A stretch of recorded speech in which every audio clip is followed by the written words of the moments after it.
Stop overthinking. We need to understand that most of the thoughts in our minds are repetitive and unproductive, sometimes even harmful. It's essential to remember that, without awareness and attention, the nature of our thinking is primarily negative and passive. The purpose of these thoughts is to keep us trapped in the past, causing depression and worry, or projecting into the future, leading to anxiety and fear. This process gradually drains the energy of our lives. The key to awakening is to break free from identifying with the thoughts in our minds. This is the first step in quieting the heart and mind. As I often say, all spiritual practice must begin with stillness. If you cannot calm your mind, if your thoughts are scattered with endless inner dramas, daydreaming, and distractions, like the ancient saying, the mind is like a restless monkey or a galloping horse, then you're far from true spiritual practice. An important measure of spiritual success is the inner peace and calm you feel. Any mental activity that lacks awareness and concentration is just the body's thoughts running amok. This is nothing but an automatic reaction driven by karma. The mind is a part of the body, and we often don't realize how our brain is thinking unconsciously. It begins acting without us even noticing. Today, human brains are exhausted by endless rumination. More than half of our time is spent lost in a sea of thoughts. This state of overload causes our energy to drain, halting the brain's evolution and limiting intellectual development. Simply put, overthinking lowers our intelligence. Furthermore, chronic restlessness, excessive thinking, and overburdening the mind can harm our mental health, leading to nervous breakdowns, anxiety, depression, insomnia, and an inability to focus on tasks. How can we achieve success in such a state? More importantly, this constant mental chatter pulls us away from wisdom. The more we overthink, the more agitated we become, and the weaker our minds get. The slower we react, the harder it is to accomplish anything, which only feeds into a vicious cycle of frustration. As we age, this endless mental spinning can damage our brains.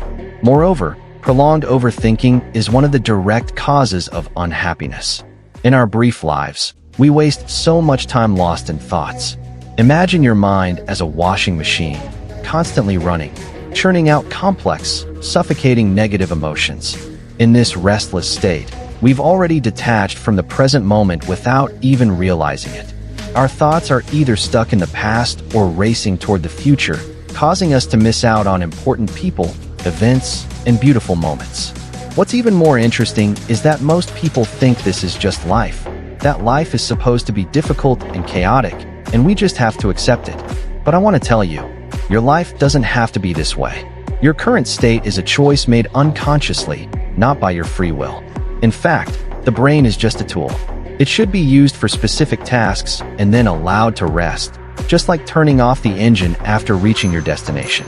When we observe closely, we find that 80 to 90% of our mental activity is repetitive, useless, or even harmful. Without awareness and mindfulness, our thoughts naturally tend to be negative and passive. The purpose is to drag us into the past, causing depression and worry, or project us into the future, causing anxiety and fear, which in turn depletes our life energy. Yes, it's like a rule set by the creator, much like the rules of a game. You either work hard to pass the level, or you're eliminated. There's no other choice. This is the mechanism for filtering out high-quality souls. Everything depends on your own fate. Furthermore, this compulsive thinking is essentially an addiction. The nature of addiction is that it's something we cannot stop on our own. It's like drug addiction, and it's also the essence of anxiety and depression. People with these conditions can't stop thinking. They're completely unable to shut down their minds. Why are we addicted to thinking? The answer is simple. We need a sense of self. We believe that I think, therefore I am.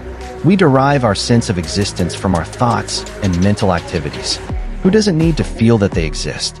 If we didn't need it, we might not even want to live. We think that if we stop thinking, we cease to exist, and this is simply unacceptable.